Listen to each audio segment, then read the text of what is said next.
नमस्कार, मैं मोहम्मद आसिफ और आप देख रहे हैं SPN 9 न्यूज़। देश को वो राष्ट्रपति मिल गया जिस 15वें राष्ट्रपति का इंतज़ार था।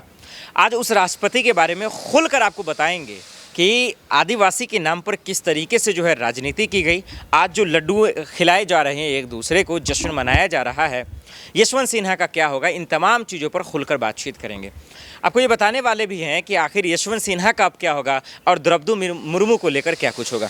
द्रौपदी मुर्मू के बारे में मैं बताऊं उससे ज़्यादा बेहतर होगा कि हमारे जो कैमरामैन हैं वो दरअसल शाहजेब, वो झारखंड से ही आते हैं। द्रौपदी मुर्मू आदिवासी हैं, वो भी जानते हैं इस तमाम चीज़ें, तो वो उनके बारे में बाखूबी तरीके से जानते हैं। तो उनके बारे में बताएंगे किस तरीके से वहाँ के लोग खुश क्यों हैं। अब राष्ट्रपति बनने के बाद द्रौपदी मुर्मू का जो है वहाँ के लोगों के लिए क्या योगदान रहेगा, वहाँ के लोगों के लिए क्या मदद करेंगी और वहाँ के लोगों की तरक्की कैसे होगी, ये तमाम चीज़ें जो हैं वो हमारे कैमरामैन बताएंगे। लेकिन फ़िलहाल मैं आपको यशवंत सिन्हा के बारे में अगर बताऊं तो यशवंत सिन्हा के लिए अब जो है वो ख़त्म हो गया जो वो उम्मीद लगाकर बैठे हुए थे कि शायद देश के उस पद पर बैठ जाएंगे जिस पद से लोगों का वो भला कर सकते हैं। अब वो उन सपनों पर उनके पानी फिर गया, क्योंकि आज उनकी हार लगभग तय हो गई। क्योंकि पहले राउंड की जो गिनती आई है उसमें 540 वोट जो है द्रौपदी मुर्मू को मिला और सिर्फ 200 के आसपास, 208 के आसपास यशवंत सिन्हा को मिला। यानी करारी हार है, प्रचंड हार है, ये कह सकते हैं। अब यशवंत सिन्हा क्या गिरफ्तार होंगे? क्या यशवंत सिन्हा को जेल जाना पड़ेगा? अब आप सोच रहे होंगे कि भाई ये कैसा सवाल कर रहे हो आप ये भी सोच रहे होंगे कि क्या कोई और सवाल नहीं है आपके पास में। मैं आपको बताता हूँ दरअसल मैं ऐसा पूछ क्यों रहा था। मैं ऐसा इसलिए बता रहा हूँ क्योंकि आज बीजेपी के खिलाफ जिन्होंने भी आवाज़ उठाया, बीजेपी के खिलाफ जिन्होंने सवाल खड़े किया, वो तमाम लोग आज सलाखों के पीछे हैं। चाहे वो एक्टिविस्ट हों, सोशल जानकार हों, या फिर जो है वो पत्रकार ही क्यों ना हो, या फिर बीजेपी के खिलाफ बोलने वाले तमाम लोग जिनकी आज लुटिया डूब गई और वो सलाखों के पीछे हैं किसी न किसी फर्जी केस में। यशवंत सिन्हा भी खुलकर आवाज़ उठा रहे थे, NRC CA का विरोध कर रहे थे। वो कह रहे थे कि अगर हम राष्ट्रपति बन जाएंगे तो फिर जो है इन्हें मंजूरी नहीं देंगे, और इसी से समझ में आ गया कि वो बीजेपी का खुलकर विरोध कर रहे हैं। कई ऐसे विपक्ष के नेता भी हैं, पार्टी हैं, जिन्होंने यशवंत सिन्हा को छोड़ जो है कहीं ना कहीं खुलकर जो है द्रौपदी मुर्मू का समर्थन किया। यही वजह है कि आज द्रौपदी मुर्मू की ज़बरदस्त जीत हुई है और यशवंत सिन्हा की जो है हार हुई है। तो हो सकता है, और ममता बनर्जी का क्या स्टैंड रहेगा यशवंत सिन्हा को लेकर, क्या लोकसभा चुनाव में उम्मीदवार दी जाएगी, ये एक बड़ा सवाल रहेगा। अब देखना ये भी होगा कि आखिर जो है इसको कैसे समझाया जाए कि यशवंत सिन्हा वाकई में जो है, क्योंकि ममता बनर्जी ने आज संसदों की बैठक भी बुलाई है, तो इन सब के बीच में जो है क्या रोल रहेगा, क्या जो है यशवंत सिन्हा को कोई और बड़ी जिम्मेदारी ली जाएगी, ये भी होगा। और अब लोगों की निगाहें उपराष्ट्रपति चुनाव पे भी रहेंगी कि एक बार बीजेपी ने राष्ट्रपति चुनाव में बाजी तो मार ली, क्या उपराष्ट्रपति चुनाव में भी बाजी मारेंगे? ये एक बड़ा सवाल है जिसका जवाब का इंतज़ार करना होगा। तो चलिए, ये रहा यशवंत सिन्हा की कहानी, और अब उम्मीदें जो है वो भी ख़त्म हो गई हैं कि शायद वो जीतेंगे, क्योंकि पहले राउंड में ही इतने का मार्जिन है, 540 आसपास द्रौपदी मुर्मू के पास है, यशवंत सिन्हा के पास कुछ बचा नहीं है, तो शायद अब जीतने की चांसेस ख़त्म ही हो गए। यानी देश में 15वें राष्ट्रपति के तौर पर द्रौपदी मुर्मू का साइन लग ही जाएगा कुछ क्षणों में। अब हम उसके बारे में आपको बताते हैं, हमारे सहयोगी भी बताएंगे, लेकिन मैं पहले आपको बता दूं कि आज बीजेपी ने जश्न मनाने की अजीबोगरीब प्लानिंग की है। लड्डू बनवाए जा रहे हैं, दिल्ली से उड़ीसा तक जो है जश्न मनाई जाएगी।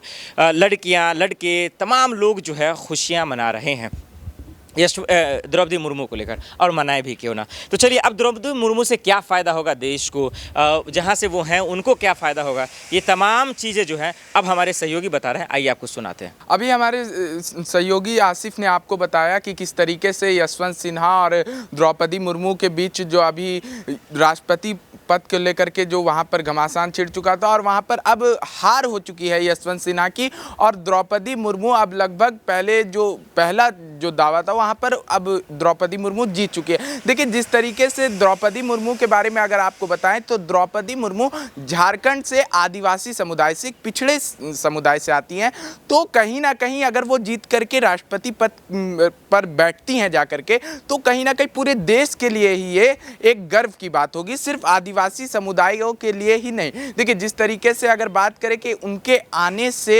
क्या फ़ायदा होगा, देखिए आप, क्योंकि पहली बार, क्योंकि इतिहास एक बार रचा जाएगा कि आदिवासी महिला जो है पहली बार जाकर के राष्ट्रपति पद पर बैठेंगी। ये क्योंकि एक सबसे बड़ी और गर्व की बात पूरे देश के लिए होगी कि पिछड़ों को, और देखिए भाजपा ने कहीं ना कहीं यहाँ पर जो द्रौपदी मुर्मू को लेकर के आए हैं और द्रौपदी मुर्मू को राष्ट्रपति पद का उम्मीदवार चुना है, तो कहीं ना कहीं इससे भाजपा का भी पकड़ आदिवासियों के बीच अच्छा खासा बनेगा। देखिए जैसे यशवंत सिन्हा को विपक्ष लेकर के आया था, तो कहीं ना कहीं भाजपा अपने आप को वहां पर कमजोर महसूस कर रही थी, क्योंकि यशवंत सिन्हा जो है एक काफी ताकतवर प्रत्याशी के रूप में साबित हो रहे थे। लेकिन जिस तरीके से भाजपा ने आदिवासी कार्ड प्ले किया और द्रौपदी मुर्मू को लेकर के आए, तो कई विपक्षों ने अपना समर्थन यशवंत सिन्हा से खींच लिया। जैसे कि बात करें, अगर हम उड़ीसा की बात करें या झारखंड की बात करें, क्योंकि झारखंड से ही आती हैं मुख्यमंत्री हेमंत सोरेन के जो उनका राज्य है वहीं से आती हैं, और झारखंड में राज्यपाल भी रह चुकी हैं। तो राज्यपाल, उनका जब राज्यपाल का कार्यकाल था उस समय उन पर आरोप लगते रहे हैं, क्योंकि रघुवर दास की जो भाजपा की सरकार थी राज्य में, झारखंड में, उस समय आदिवासियों ने लगातार द्रौपदी मुर्मू पर आरोप लगाए थे कि वो आदिवासियों के मुद्दों पर लगातार चुप रहती है। लेकिन अब जिस तरीके से भाजपा उन्हें एक उच्च पटल, एक सर्वोच्च पटल पर लेकर के आई है, तो कहीं ना कहीं आदिवासियों के बीच खुशी की लहर भी है। हालांकि कुछ आदिवासी इससे नाराज भी चल रहे हैं। उनका कहना है कि खतरे के बादल भी मंडरा रहे हैं कि कहीं हमारे समुदाय की द्रौपदी मुर्मू है और उनका भाजपा इस्तेमाल ना कर ले। तो इस तरीके की कई बातें सामने आई हैं। हालांकि आज चुनाव के, जो राष्ट्रपति चुनाव के परिणाम आने हैं, पहले चरण में जो है वो द्रौपदी मुर्मू जीत चुकी है। और एक तरीके से यशवंत, क्योंकि मैंने पहले भी बताया था और लगातार हम आपको बताते हुए आ रहे थे कि किस तरीके से द्रौपदी मुर्मू जो है अनौपचारिक रूप से जीत चुकी हैं, बस औपचारिक तरीके से वो जीतना बाकी है। और आज जो है वो औपचारिक तरीके से जीत करके आ जाएंगी। और जो पहले चरण के जो परिणाम आए हैं उससे साफ साबित हो रहा है कि यशवंत सिन्हा की अब इसमें करारी हार हो चुकी है। तो आपने देखा कि हमारे सहयोगी किस तरीके से बता रहे थे कि द्रौपदी मुर्मू के जीतने के बाद देश में क्या तरक्की हो सकता है, झारखंड में क्या हो सकता है, और हेमंत सोरेन जिन्होंने खुलकर उनका समर्थन किया उसकी कैसे तरक्की हो सकती है। अब देखना होगा कि लोगों की निगाहें अब उपराष्ट्रपति चुनाव पर होगा। उपराष्ट्रपति चुनाव में क्या बीजेपी बाजी मारेगी, क्या विपक्ष जो है उसका बदला लेगा, ये तमाम सवाल हैं जिसका जवाब अब विपक्ष को देना पड़ेगा। एक तरफ जहां सोनिया गांधी को लेकर इस वक्त दिल्ली में बवाल मचा हुआ है, तो वहीं दूसरी तरफ राष्ट्रपति चुनाव को लेकर बीजेपी ने बाजी मार ली है और इस वक्त लड्डू खिलाए जा रहे हैं। कहा जा रहा था कि पश्चिम बंगाल का रसगुल्ला लोग खाएंगे, विपक्ष खिलाएंगे, लेकिन उस रसगुल्ला में जो है कहीं ना कहीं स्मेल आ गया है और वो कहीं ना कहीं ख़राब हो गया। अब देखते हैं कि आखिर द्रौपदी मुर्मू का ये सफ़र कैसा रहता है, द्रौपदी मुर्मू किस तरीके से जो है देश को चलाती हैं, और वाकई में जो विपक्ष आरोप लगा रहा था क्या उससे वो जो है कहीं ना कहीं परहेज़ करेंगी कि शायद बीजेपी के इशारों पे नाचेंगी। हालांकि आज का दिन उनके लिए बहुत बड़ा दिन है। यशवंत सिन्हा अपनी उम्मीदों पे पानी फिर गया है और उन्हें जो उम्मीद लगा कर रखे थे वो ख़त्म हो गया है।